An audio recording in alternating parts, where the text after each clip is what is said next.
이현우 팀장님입니다. AI와 데이터로 찾는 해외 고객을 주제로 LG전자가 실제 글로벌 고객을 발굴하고 접근해온 ABM 실행 사례를 소개해 주시겠습니다. 큰 박수로 이현우 팀장님을 모시겠습니다.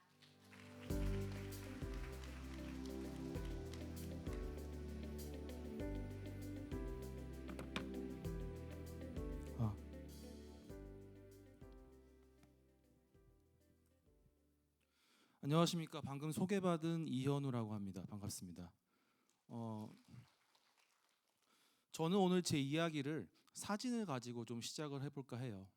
지금 보시는 사진은 2015년 겨울에 제가 찍은 사진입니다. 여기는 영국 런던에서 남쪽으로 차로 한 2시간 정도 달리면 나오는 해변가에 있는 세븐 시스터즈라는 절벽입니다. 능선이 7개가 있겠죠.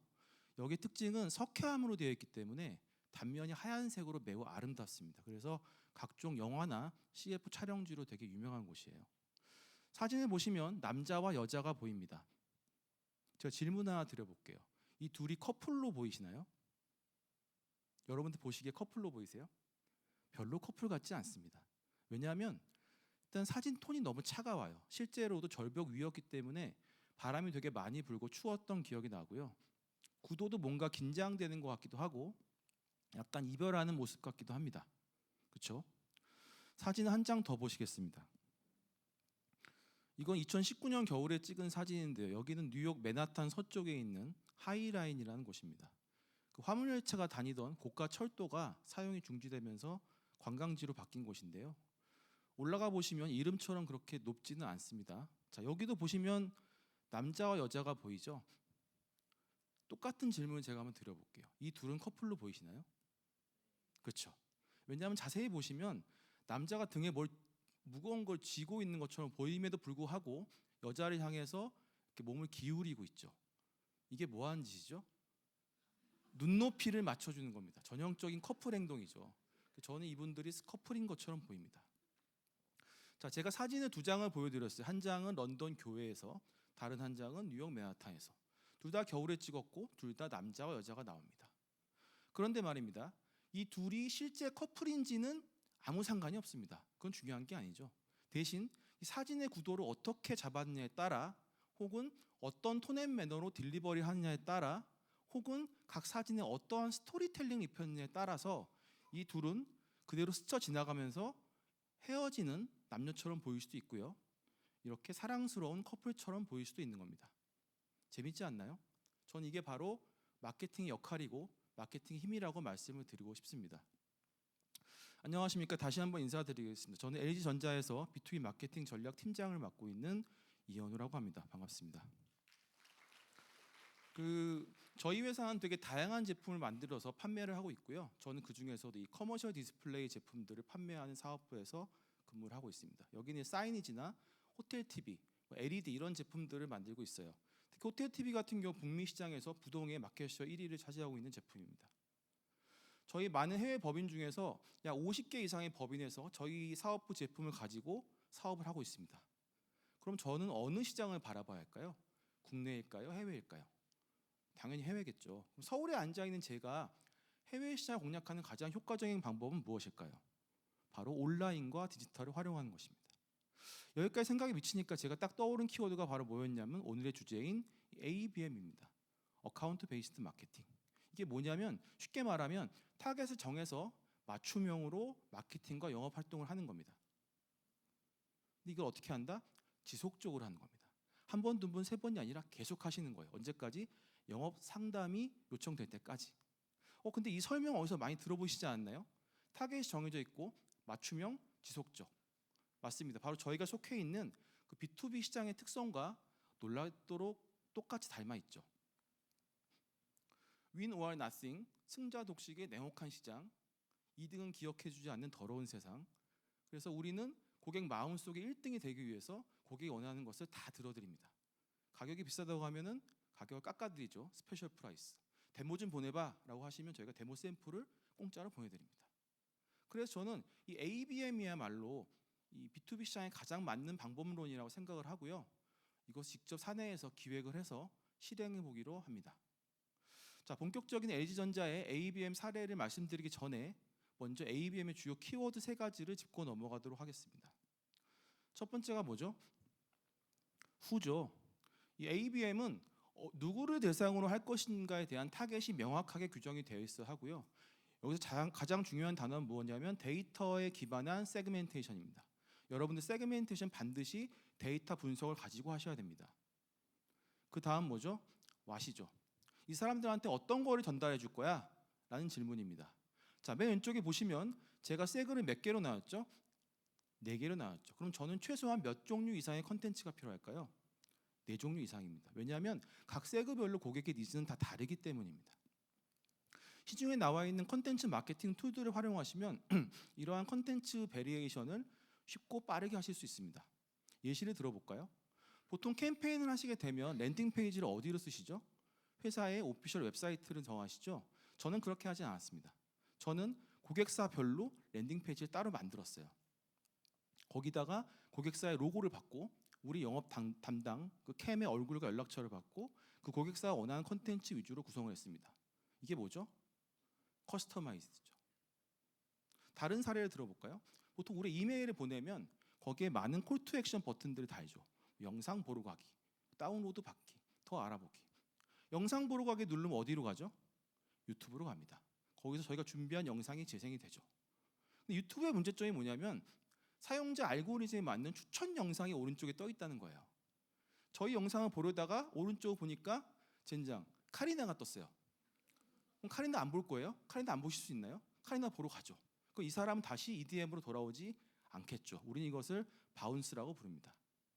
그런데 이 툴을 사용하시게 되면 영상을 가져와서 아까 말씀드린 랜딩 페이지 안에서 틀어버리는 거예요. 고객은 다른 영상을 보고 싶어도 볼 수가 없습니다. 즉 이러한 툴의 장점은 저희가 준비한 콘텐츠를 고객들의 가장 효과적으로 딜리버리할 수 있는 그러한 마케팅 툴이다라고 말씀을 드릴 수 있겠네요. 자, 마지막 키워드는 뭔가요? 하우입니다. 여기서 중요한 단어는 원온원 온라인 커뮤니케이션입니다. 영업사원이 한 땀 한 땀 메일을 보내야 돼요. 근데 링크드인의 인메일 같은 경우는 제가 해보니까 1000통 보내면 한 서너 통 정도 회신이 옵니다. 그마저도 별로 관심 없어요라는 내용이 많죠. 빡셉니다. 이게 되게 고난의 길이에요. 여러분들 포기하실 건가요? 포기하실 건가요? 포기하시면 안 되겠죠. 이 부분은 제가 마지막에 가서 한 번 더 말씀을 드리겠습니다. 자, LG전자 ABM에 대해서 말씀을 드릴게요. 저희가 첫 번째 도전했던 버티컬은 바로 코퍼레이션이었습니다. 첫 번째 키워드 뭐죠? 후죠. 일단 영업에서 전략 타겟을 받습니다. 저희 같은 경우는 글로벌 프리퍼드 벤더에 들어가 있거나 진입을 하기 위해 노력하는 그런 글로벌 어카운트들이 저희의 타겟이었어요. 세그멘테이션 해야겠죠. 일단 사내에 있는 데이터를 가져와서 이 중에 5년 전에 저희가 수주한 어카운트가 있는지를 확인합니다. 왜 5년일까요? 저희 같은 회사 입장에서는 이 코퍼레이트 버티컬에서 가장 중요한 C는 바로 회의실에 들어가는 사이니지 제품을 판매하는 겁니다. 근데 이 제품의 교체 주기가 5년이에요. 그래서 교체 주기가 도래했는지 안 도래했는지 확인하기 위해서 세그를 건 겁니다. 5년 전에 수주한 적 있으면 왼쪽으로 가세요. 없으면 오른쪽으로 가세요. 그 다음 뭘 했을까요? 그 다음에 어떤 일정 기간 동안에 몇 번 수주했는지 기록을 봅니다. 5회 이상이면 위쪽으로 가세요. 아니면 밑으로 가세요. 이건 뭐죠? 자사와의 우호도를 보기 위한 겁니다. 이렇게 나누면 세그가 4개가 나오죠. 이머징 같은 경우는 그냥 뉴 커스터머라고 보시면 되고요. 저희가 집중해서 우선적으로 공략해야 될 타겟 그룹은 어디다? 바로 이사분면에 있는 프리퍼러블입니다. 자, 세그가 끝났어요. 그 다음 뭘 할까요? 우리 고객들의 대표 번호로 전화를 해볼까요? 받을까요? 받긴 하겠죠. 근데 저희가 원하는 담당자랑 연결이 될까요? 아마도 안 될 것 같습니다. 그래서 저희는 그 다음 단계로 그 타겟 컴퍼니들에 속해 있는 사람들, 컨택 혹은 키맨이라고 하는 사람들을 발굴하는 과정을 거치게 됩니다. 이걸 저희는 파워맵을 만든다고 하는데요. 어디서? 링크드인에서. 뭘 가지고? 세일즈 내비게이터나 프로스페어 같은 툴을 가지고. 링크드인의 프로파일의 정확도는 매우 높기 때문에 여러분들 이거 활용하시면 그닥 어렵지 않게 찾아낼 수 있습니다. 저희 같은 경우는 먼저 AV IT 스페셜리스트나 구매 팀장 혹은 총무이사 이런 분들이 찾았어요. 왜냐하면 같은 회사 안에서도 다 니즈가 다릅니다. AV IT 스페셜리스트들은 어떤 걸 보실까요? 제품의 스펙만 봅니다. 구매 팀장님은 제품의 가격을 보시겠죠. 총무이사님은 회의실 새롭게 리노베이션 된다는 고급 정보를 가지고 있습니다. 저희에겐 다 귀중한 키맨들이 되겠죠. 자, 그 다음에 뭐죠? 키워드 왓이죠. 이들에게 전달할 컨텐츠를 만듭니다. 이메일 바디도 만들어야 되고요. 아까 제가 말씀드린 고객사별 랜딩 페이지도 준비를 하고, 혹은 리드 발굴 이후에 지속적으로 널처링을 하기 위해서 이메일 템플릿도 만듭니다. 마지막은 하우입니다. 원어원 커뮤니케이션. 근데 저희 회사는 영업력이 부족해서 영업사원이 한 땀 한 땀 보낼 수가 없어요. 이럴 수 있습니다. 그럼 어떻게 하죠? 매체를 쓰시면 됩니다. 링크드인에는 컨버세이션 에즈라는 상품이 있어요. 이건 광고인데 광고가 타겟 고객의 뉴스피드에 올라가는 게 아니라 고객의 메일함으로 들어갑니다. 마치 대화를 하듯이 진행할 수 있는 상품이에요. 그래서 리드를 발굴함과 동시에 고객의 니즈도 파악할 수 있습니다. 제가 해보니까 한 서너 번의 질문을 던질 수 있었는데 이런 겁니다. 내년에 구매 계획이 있으신가요? 예, 아니요. 구매할 때 제일 중요하게 생각하시는 요소가 무엇인가요? A, B, C.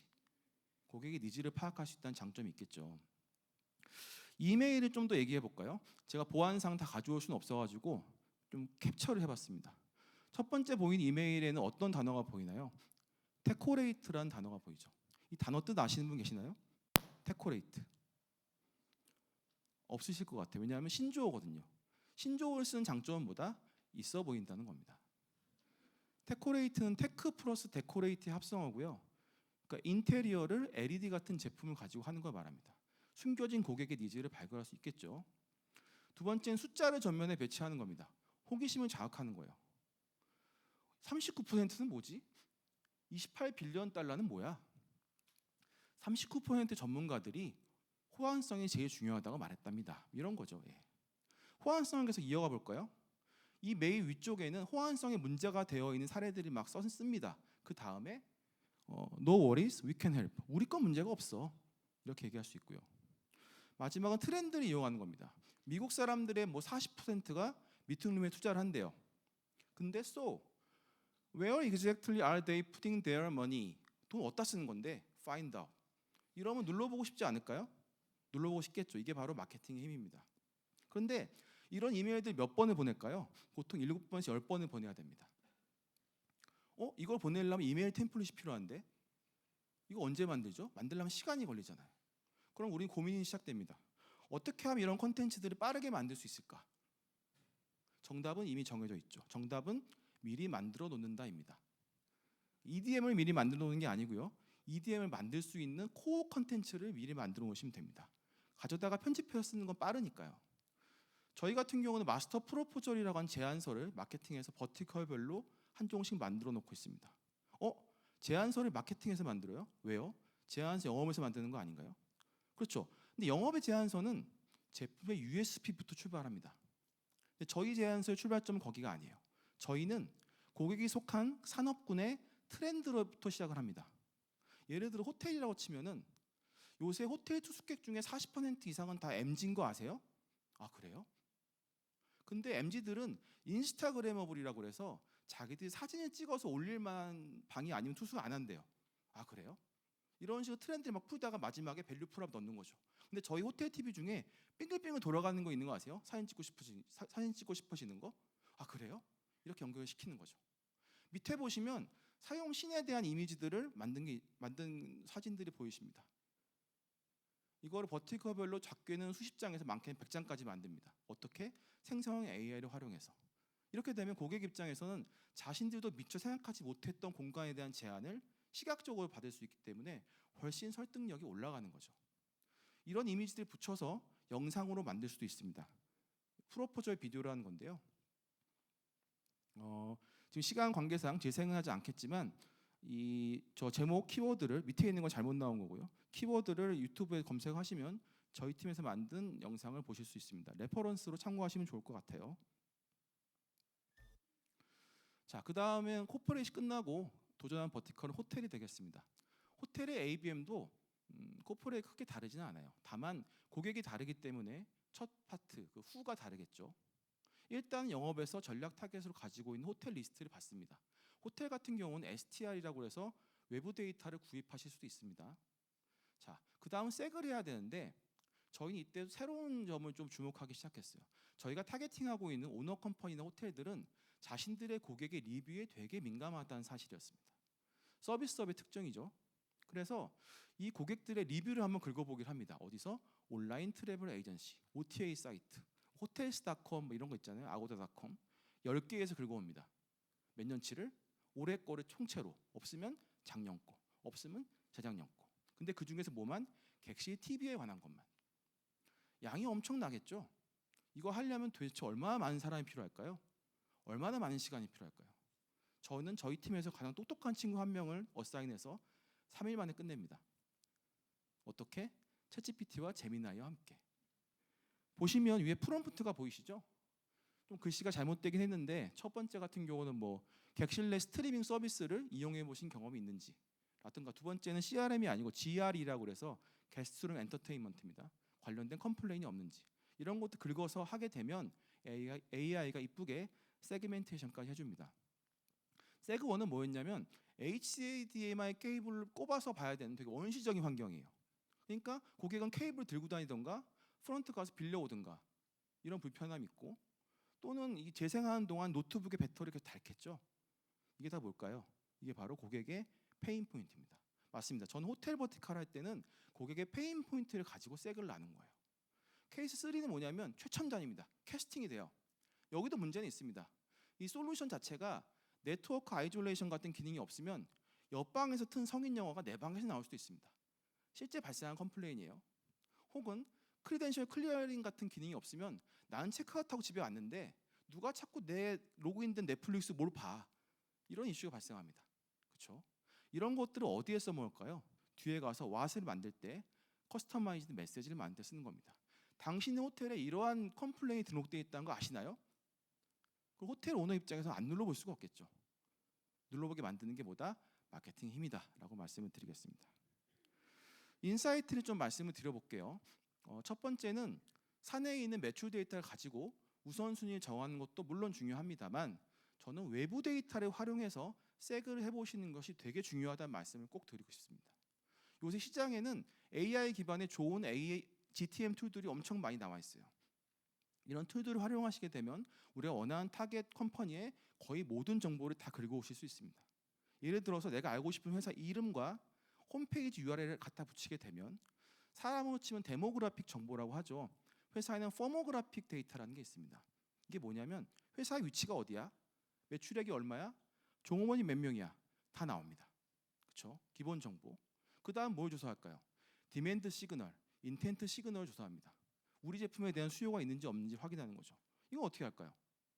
코퍼레이트 같은 경우는 신규 수요 같은 경우는 2025년 이후에 오피스의 확장이나 오픈된 기사를 다 긁어옵니다. 그럼 나오겠죠. 교체 수요는 5년 전 기사를 보면 됩니다. 또 어떤 걸 알 수 있을까요? 구매 의사 결정이 본사에서 이루어지는지 아니면 지역에서 이루어지는지도 되게 중요합니다. 이런 거 어떻게 찾죠? 이런 거는 바로 채용 공고를 보면 됩니다. 잡 디스크립션에 써 있는 그 잡 포지션이나 잡 시니어리티 분석하게 되면 이런 구매 의사 결정권자들의 채용 분포가 본사에서 일어나는지 센트럴라이즈드, 지역에서 일어나는지 디센트럴라이즈인지 알 수가 있겠죠. 그러니까 예전에는 그냥 우리 타겟 회사에 근무하는 사람 컨택을 찾았다고 한다면, 이제는 똑같은 사람이라 할지라도 이제는 그 회사가 그냥 회사가 아니라 어떤 회사예요? 우리 제품에 대한 구매 니즈가 있는 회사에 키맨은 어디서 찾는다? 구매 의사 결정이 가능한 지역에 찾는다는 겁니다. 다르죠? 그건 분명히 다르겠죠. 저는 이것을 라이트 퍼슨이라고 정의를 하고, 이렇게 라이트 퍼슨을 찾기 위해서는 반드시 외부 데이터를 활용하는 것이 중요하다라는 말씀을 드리고 싶습니다. 오늘 제가 드리는 모든 말씀 중에 제일 중요한 게 바로 이겁니다. 근데 장표에는 잘 나와 있지 않아요. 원래 장표에는 중요한 내용은 써 있지 않습니다. 꼭 이것은 참고해주고 가시면 좋을 것 같아요. 그 다음 뭐죠? 왓이죠. 컨텐츠입니다. 제가 이태리 법이나 콜을 할 때 물어봤어요. 너네 영어로 이메일 보내면 읽니? 안 본대요. 예. 그럼 어떻게 해야 될까요? 이태리어로 번역을 해서 보내야겠죠. 뭘로? AI로. 요새 그런 세상이니까요. 혹은 마지막에 폼을 제출 안 하시는 분들이 있어요. 이런 분들은 다른 랜딩으로 유도해서 폼을 제출하도록 하는 것보다는 그 매체 안에서 바로 그 활용 동의만 누르고 오토필인으로 폼을 제출하도록 유도하는 것도 좋은 방법입니다. 자, how를 말해볼까요? 이거는 보내는 시기가 되게 중요하다는 레슨스 런드가 있습니다. 보통 의사 그 예산을 결정하는 시기에 메일을 보내면 회신율이 되게 높았어요. 그러니까 피스컬 이어가 12월에 끝나면 보통 9월 달부터 예산 수립이 들어가잖아요. 그때 전력 투구하는 겁니다. 다른 시간대는 뭐다? 그냥 정보 공유만 하면서 관계를 유지하기만 하면 되는 거죠. 혹은 앞에서 세그멘테이션 너무 빡세게 해가지고 다 디시전 메이커급으로 발라버리면 뒤에 가서 우리가 타겟팅할 모수가 별로 안 나옵니다. 그래서 저는 어소시에이트 정도를 제외하고 나면 매니저급 이상으로 다 타겟팅을 하는 것도 좋은 방법이라고 말씀을 드리고 싶어요. 시간이 다 된 것 같은데 캠페인을 생략하게 되면 메텔 분들이 뭐라 하실까봐 조금 더 써서 말씀을 드리겠습니다. 저희는 넛지라는 캠페인을 하고 있어요. 넛지는 뭐냐면 사전 찾아보시면 콕 이렇게 찔러보는 겁니다. 구매 의사 결정 단계가 있죠. 노트북을 산다고 가정해 봅시다. 나 노트북이 필요해. 문제 인식을 하고 노트북 찾겠죠. 정보 탐색. 그리고 비교를 합니다. 어느 노트북이 좋은 거야? 대안 비교하고 구매, 리뷰 이렇게 가죠. 그래서 동서고금의 모든 광고 영상들은 다 저 3단계를 타겟팅하고 있습니다. 대안 평가할 때 우리 노트북이 더 빨라, 더 화면이 커, 더 배터리가 오래가, 더 싸. 근데 넛지는 그게 아니고 저 문제 인식 단계부터 제품과 브랜드를 노출시키는 전략입니다. 예를 들어 볼까요? 제가 퇴근하고 집에 와서 소파에 몸을 기대고 누워 있는데 OTT를 보고 싶은데 무슨 디바이스가 필요한지 모르겠는데 뭐가 있으면 좋겠어요. 그게 패드인지 핸드폰인지 이동형 모니터인지 TV인지 랩탑인지 모르겠지만 뭐가 있으면 좋겠어. 이게 뭐죠? 언맨 니즈죠. 언맨 니즈입니다. 이거를 고객의 페인 포인트 긁어주는 식으로 광고를 만들어서 집행을 하게 되면 고객들이 반응이 나오는 거죠. 저희 회사에는 에어비앤비 같은 그런 업주들한테 판매하는 호텔 TV에 들어가는 솔루션이 있습니다. 이 솔루션은 TV에 정보를 띄울 수가 있어요. 네.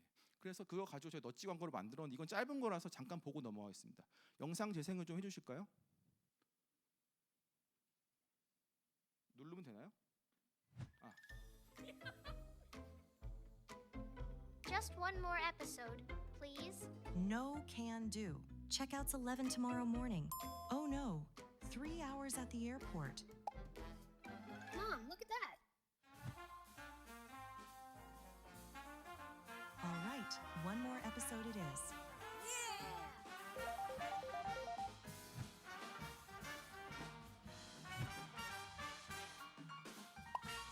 I'll come back again. 저희가 인터뷰를 했을 때 그 에어비앤비 사장님들이 제일 원했던 게 뭐냐면 업세일이었어요. 레이트 체크 것이 바로 업세일입니다.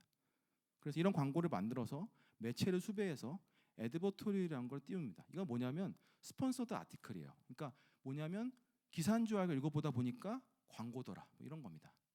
그래서 비용을 집행해서 검색했을 때 저희 페이지가 1순위에 나오게 만들면 성과가 나오겠죠. 자, 마지막은 제가 좋아하는 문장 하나 소개드리고 마무리하겠습니다. 문제의 크기가 뭐다? 이 뒤에 나온 문장이 뭘까요? 문제의 크기가 크면 어떻게 되죠? 빡세죠. 쫄립니다. 별로 하고 싶지 않아요. 예. 근데 반대로 생각해 보면 문제의 크기가 크면 그 문제를 해결했을 때 그 개선의 폭도 커지는 거죠. 그렇죠? 여러분 돌아가신 회사에서 각종 문제에 시달리실 거예요. 아까 말씀드렸지만 영업사원이 1000통 보내면 3통이 회신이 와요. 그럼 나는 도대체 몇천 통을 보내야 되는 거야? 이렇게 좌절할 수 있죠. 하지만 그때 좌절하거나 쫄지 마시고 내가 이 문제를 해결했을 때 얻을 수 있는 그 빅 성과, 빅 보람을 상상하시면서 열정과 욕심을 가지고 끊임없이 도전하시기를 바란다는 말씀을 마지막으로 드리면서 오늘 제 발표를 마치겠습니다. 귀한 시간 내주신 여러분들께 감사의 말씀 드립니다. 감사합니다. 이현우 팀장